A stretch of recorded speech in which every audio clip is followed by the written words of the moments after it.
അസ്സലാമലൈക്കും hi all എല്ലാവർക്കും മൈബുൻസ് കിച്ചണിലേക്ക് സ്വാഗതം. എല്ലാവരും സുഖാണെന്ന് വിചാരിക്കുന്നു. ഞാൻ സോഫി.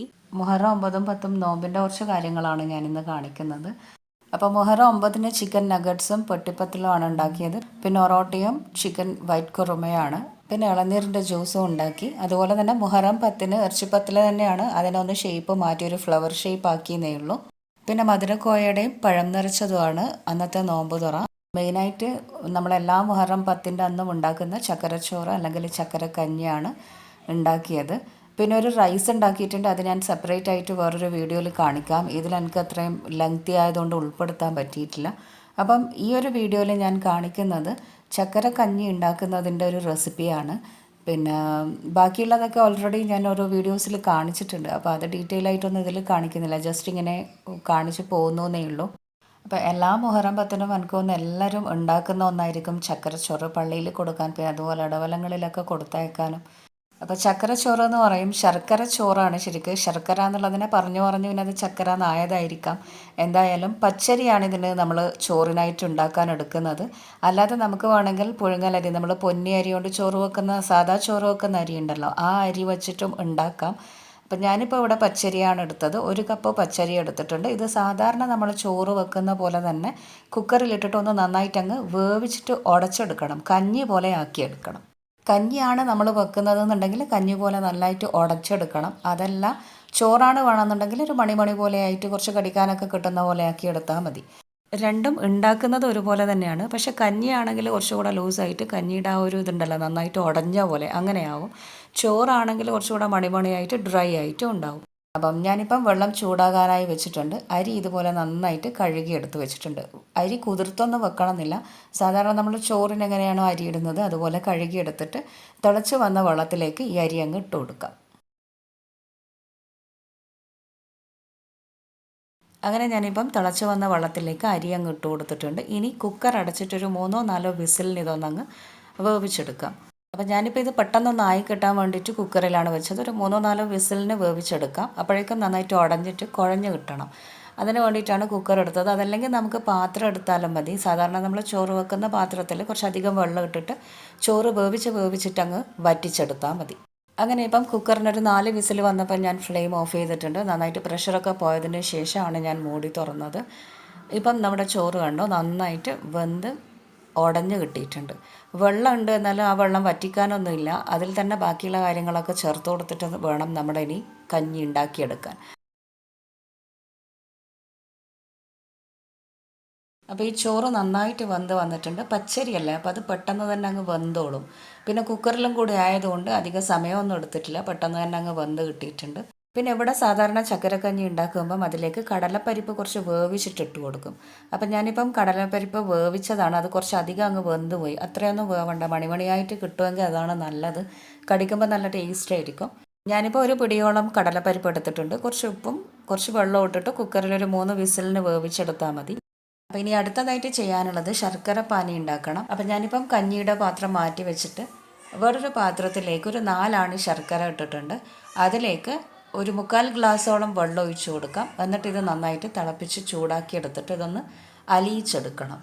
അപ്പോൾ ഈ ഒരു ചക്കരക്കഞ്ഞിക്ക് എത്ര ശർക്കര വേണം എന്നുള്ളത് ഓരോരുത്തരുടെയും മധുരത്തിൻ്റെ അളവിനനുസരിച്ചിട്ട് വേണം എടുക്കാൻ. നമുക്ക് കൂടുതൽ മധുരം വേണമെന്നുണ്ടെങ്കിൽ കൂടുതൽ ശർക്കര എടുത്തിട്ട് പാനിയാക്കാം. അപ്പം ഞാനിപ്പം 4 ആണിയാണ് എടുത്തത്. നമുക്ക് വേണമെങ്കിൽ ഒരു 6 എണ്ണം വരെ മധുരത്തിനനുസരിച്ചിട്ട് അങ്ങോട്ടും ഇങ്ങോട്ടും ബാലൻസ് ചെയ്തെടുക്കാം. അപ്പം കൂടുതൽ മധുരം ആയാലും ചിലർക്ക് ഇഷ്ടമാവണമെന്നില്ല. അപ്പം മധുരം കൂടുതൽ വേണമെന്നുള്ളവർക്ക് അങ്ങനെ കൂടുതലായിട്ട് എടുക്കാം. അപ്പോൾ ഇതിപ്പം ശർക്കര നന്നായിട്ട് പാനിയായിട്ടുണ്ട്, നന്നായിട്ട് ഉരുകി വന്നിട്ടുണ്ട്. ഇനി ഇത് ഒരുപാട് സമയം ഇങ്ങനെ വെച്ച് കഴിഞ്ഞാൽ കയ്പടിക്കും. അപ്പോൾ അതെന്താ ചെയ്യേണ്ടതെന്ന് വെച്ചാൽ ഫ്ലെയിം ഓഫ് ചെയ്തിട്ട് നമുക്ക് ഈ കഞ്ഞിയുടെ പാത്രം അടുപ്പിലേക്ക് വെക്കാം. എന്നിട്ട് ഇതിലേക്ക് എന്താ ചെയ്യേണ്ടതെന്ന് വെച്ചാൽ ഈ ശർക്കര പാനി അരിച്ചിട്ട് അങ്ങ് ഒഴിച്ചു കൊടുക്കാം. കാരണം എന്തെങ്കിലും പൊടിയോ അതോ മറ്റോ ഉണ്ടെങ്കിൽ അതങ്ങ് പോയിക്കോട്ടെ. അപ്പം അരിച്ചിട്ട് ഒഴിച്ചു കൊടുക്കാം.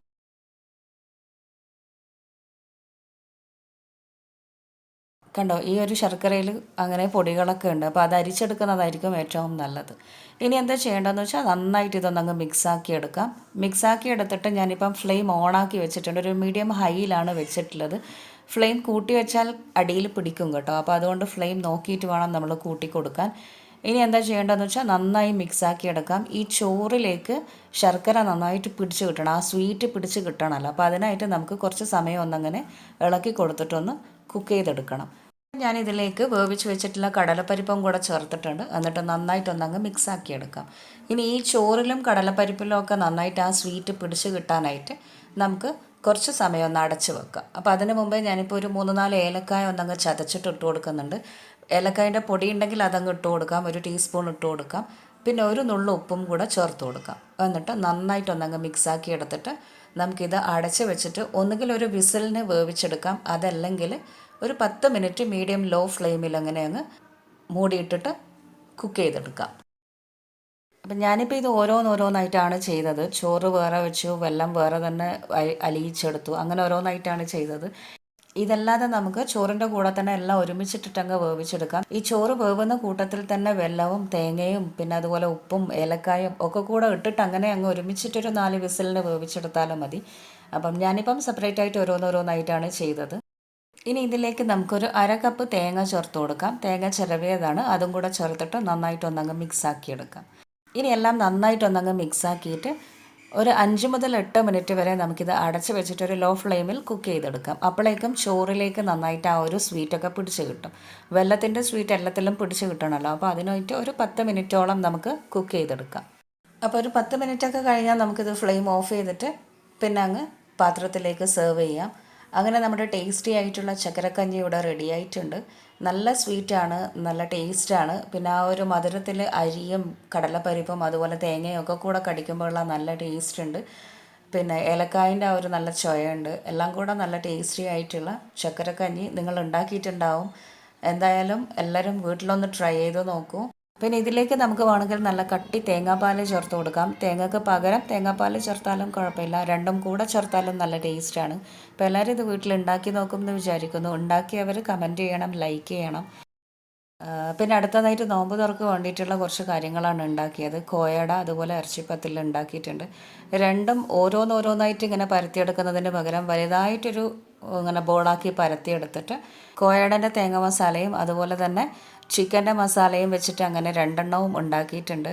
അപ്പം ഇത് ഈസി ആയിരിക്കും, കാരണം ഓരോന്നോരോന്നായിട്ട് ബോളാക്കി ചെറിയ ബോളാക്കി പരത്തിയെടുത്തിട്ട് പിന്നെ ഓരോന്നിലും മസാല ഇട്ട് അങ്ങനെ ഉണ്ടാക്കുന്നതിനെക്കാട്ടിലും ഒരുമിച്ചിട്ട് ഇതേപോലെ വലിയ ബോളാക്കി പരത്തിയിട്ട് പിന്നെ അത് ഇഷ്ടമുള്ള ഷേപ്പിൽ കട്ട് ചെയ്തെടുക്കാം. അപ്പം ഞാനിപ്പോൾ അങ്ങനെ ചിക്കൻ്റെ ഒരു ഫ്ലവർ ഷേപ്പിലും കോയയുടെ ഒരു ലവ് ഷേപ്പിലും ഒക്കെ ആക്കിയിട്ടാണ് എടുത്തത്. പിന്നെ എണ്ണയിലേക്ക് ഞാനിപ്പം പഴം നിറക്കാനായിട്ടുള്ള പഴം ചെറിയ പീസാക്കിയിട്ട് അങ്ങനെ ഫ്രൈ ചെയ്തെടുക്കുന്നുണ്ട്. അപ്പം പഴം നിറക്കുന്നതിൻ്റെയൊക്കെ വീഡിയോ ഞാൻ ഇതിന് മുമ്പ് കാണിച്ചിട്ടുണ്ട്, 2-3 ടൈപ്പ് കാണിച്ചിട്ടുണ്ട്. അപ്പം വീഡിയോ കാണാത്തവർ ലിങ്ക് ഞാൻ കൊടുക്കാം, ആ ലിങ്ക് നോക്കിയിട്ട് കാണണം കേട്ടോ. അങ്ങനെ പഴം പൊരിച്ചെടുത്തിട്ടുണ്ട്. ഇനി നമുക്ക് ഇറച്ചിപ്പത്തലും കോയടയൊക്കെ പൊരിച്ചെടുക്കാം.